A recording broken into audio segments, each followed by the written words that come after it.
Hi friends, welcome back to my channel Souju పాప daily vlogs.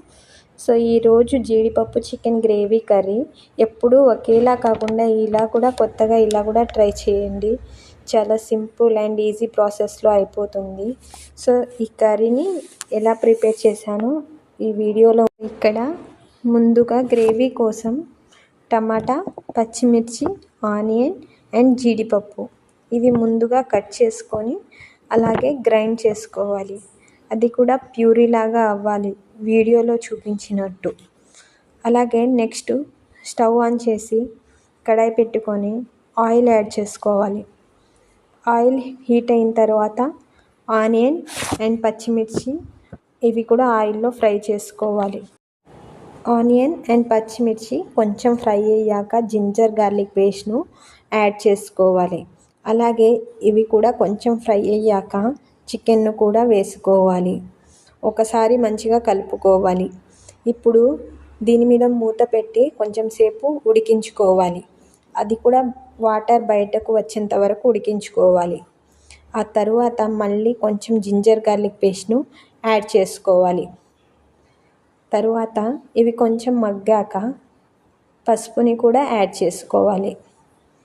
అలాగే ఒకసారి మంచిగా కలుపుకోవాలి. ఆ తరువాత మనం గ్రైండ్ చేసి పెట్టుకున్న ప్యూరీని కూడా యాడ్ చేసుకోవాలి. ఇవి యాడ్ చేశాక ఒకసారి మంచిగా కలుపుకోవాలి. చూశారు కదా, ప్యూరీ కలిపాక ఇలా లో ఫ్లేమ్లో ఉడికించుకోవాలి. ఇక్కడ లో ఫ్లేమ్లోనే ఒక 5 మినిట్స్ వరకు కుక్ చేసుకోవాలి. అది కూడా అడుగు అంటకుండా కలుపుతూనే ఉండాలి గ్రేవీ మొత్తం చిక్కగా అయ్యేంత వరకు. ఇక్కడ నేను కారం యాడ్ చేస్తున్నాను. నేను ఇక్కడ 2 స్పూన్స్ యూస్ చేస్తున్నాను. ఇది మా స్పైసెస్ని బట్టి. సో మీ స్పైసెస్ని బట్టి మీరు ఒక 2 to 3 స్పూన్స్ యాడ్ చేసుకోండి.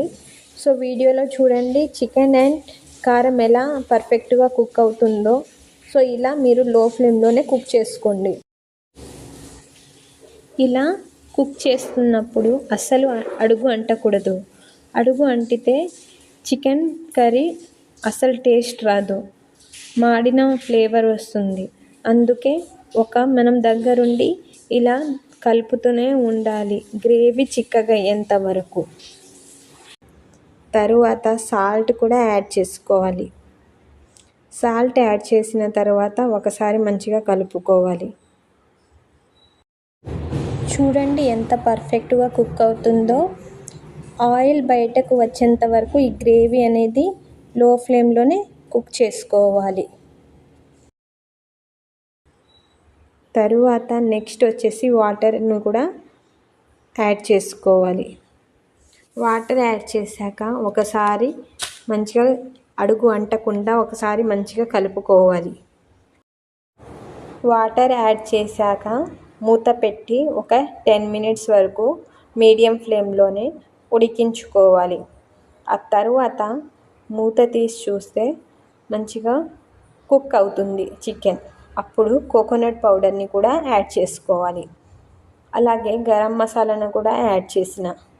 ఇవి యాడ్ చేశాక కోకోనట్ పౌడర్ని ఎప్పుడు యాడ్ చేయాలంటే మొత్తం కుక్ అయ్యాక, ఇప్పుడు స్టవ్ ఆఫ్ చేసే ముందు ఒక 10 మినిట్స్ ముందు ఈ కోకోనట్ పౌడర్ని యాడ్ చేయాలి. అలాగే గరం మసాలాను కూడా యాడ్ చేసిన. ఇవి మసాలాను యాడ్ చేశాక ఒకసారి మంచిగా కలుపుకోవాలి. చూశారు కదా గ్రేవీ ఎంత పర్ఫెక్ట్గా వస్తుందో.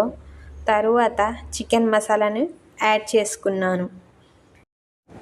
ఇక్కడ మసాలా అంతా కలిపాక ఒకసారి టేస్ట్ చూసుకోవాలి, సాల్ట్ సరిపోయిందా లేదా అని. సాల్ట్ సరిపోకపోతే ఒకసారి తగినంత సాల్ట్ వేసుకోండి. ఇక్కడ నేను కొత్తిమీరని కూడా యాడ్ చేసేసిన. సో వీడియోలో చూడండి ఎంత పర్ఫెక్ట్గా వచ్చిందో జీడిపప్పు చికెన్ గ్రేవీ కర్రీ. సో మీరు కూడా ఇలా తప్పకుండా ట్రై చేయండి. ఈ కర్రీ వచ్చేసి అన్నంలో అయినా అండ్ రోటీస్కైనా చాలా టేస్టీగా ఉంటుంది. సో మీరు కూడా తప్పకుండా ట్రై చేయండి. ఈరోజు నేను చేసిన జీడిపప్పు చికెన్ గ్రేవీ కర్రీ ఎలా ఉందో కామెంట్ బాక్స్లో కామెంట్ చేయండి. అలాగే నా వీడియోస్ కనుక మీకు నచ్చితే నా ఛానల్ని సబ్స్క్రైబ్ చేసుకోండి. అలాగే షేర్ చేయండి, కామెంట్ చేయండి. మరిన్ని వీడియోస్తో మేము ముందుంటాను. అంతవరకు బాయ్ అండి. Thank you to all. Thank you friends.